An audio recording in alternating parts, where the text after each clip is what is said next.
I went to a 4-year federal staff energy seminar run by the government of the United States during the so-called energy crisis. I was the participant that represented the railroad industry.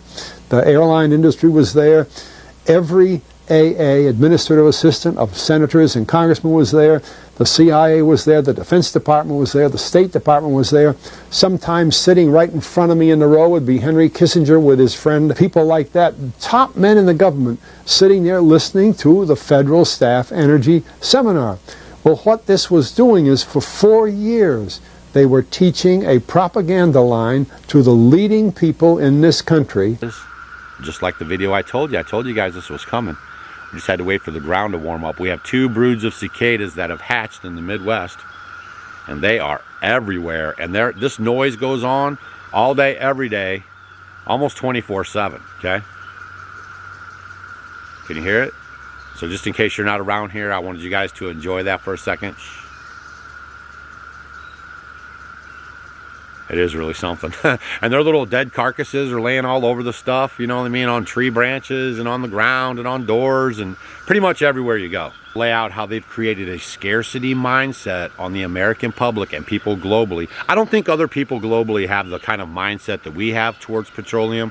If you guys live in another country, let me know if they're talking about this kind of stuff over there, like it's going to run out and it has to be expensive and, you know, just kind of all this kind of stuff. Because I know like in Iran and Iraq and places like that, Afghanistan, I think they're paying like 27 cents a gallon or something crazy.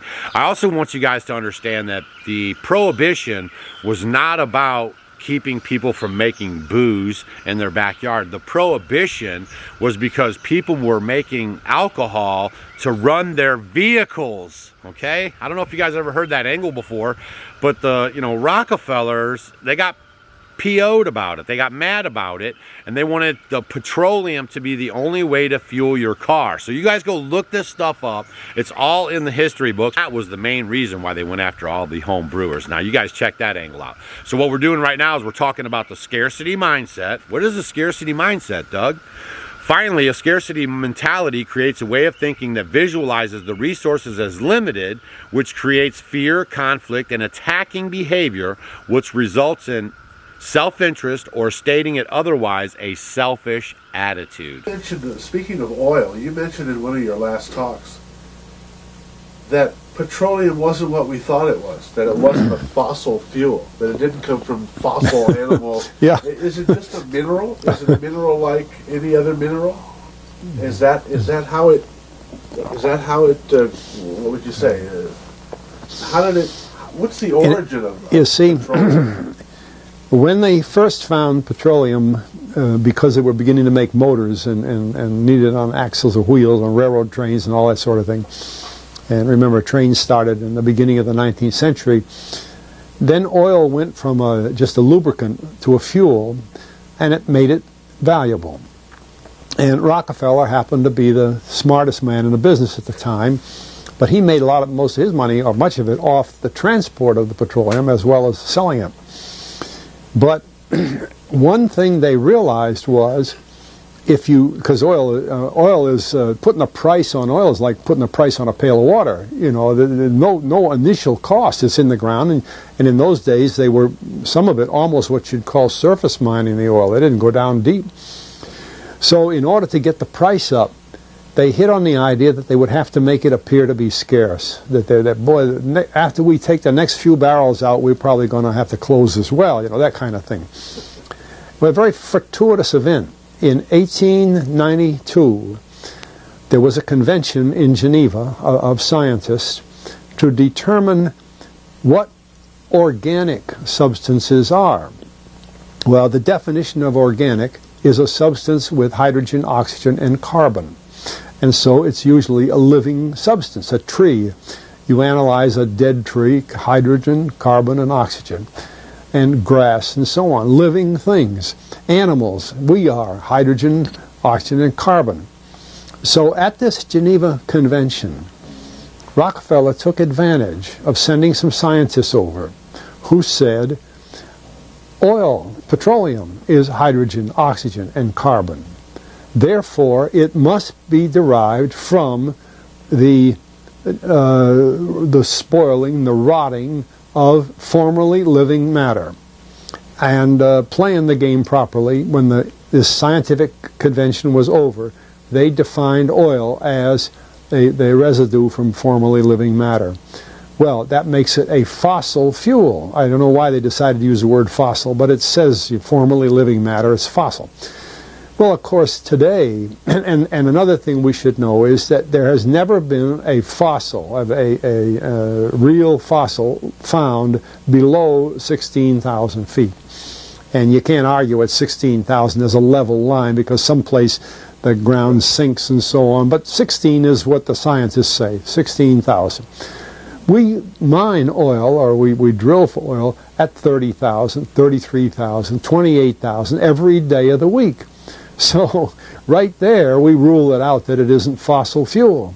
It's called fossil fuel for the minds of the public to feel that it is an asset that is running out, being depleted. We talk about depletion allowance, which is a lot of, and actually if you know the world's oil supply, you know that it is not going to run out for an awfully long time. It is the second most prevalent liquid on Earth. And we haven't begun to dig. Well, with all that background, you see, the people in charge of the petroleum business, for perfectly reasonable business things, like any other man in the business, wants to keep his price as high as he can get away with. And the way to do is just say, well, there's no more. The last barrel is going to cost $1,000, and then it's all done. And they preach that stuff. What bothers me is that in geology books, it's in there. The geologists say it's a fossil fuel. They've been bought. I mean, I went to a 4-year federal staff energy seminar run by the government of the United States during the so-called energy crisis. I was the participant that represented the railroad industry. The airline industry was there. Every AA, administrative assistant of senators and congressmen, was there. The CIA was there. The Defense Department was there. The State Department was there. Sometimes sitting right in front of me in the row would be Henry Kissinger with his friend, people like that. Top men in the government sitting there listening to the federal staff energy seminar. Well, what this was doing is, for 4 years, they were teaching a propaganda line to the leading people in this country, and therefore to the leading people in the world, when you include the Schlesingers, Kissinger and Schlesinger, among others. And the object of it was, as Kissinger used in his own terms when it was time for him to speak, to create a world price for oil.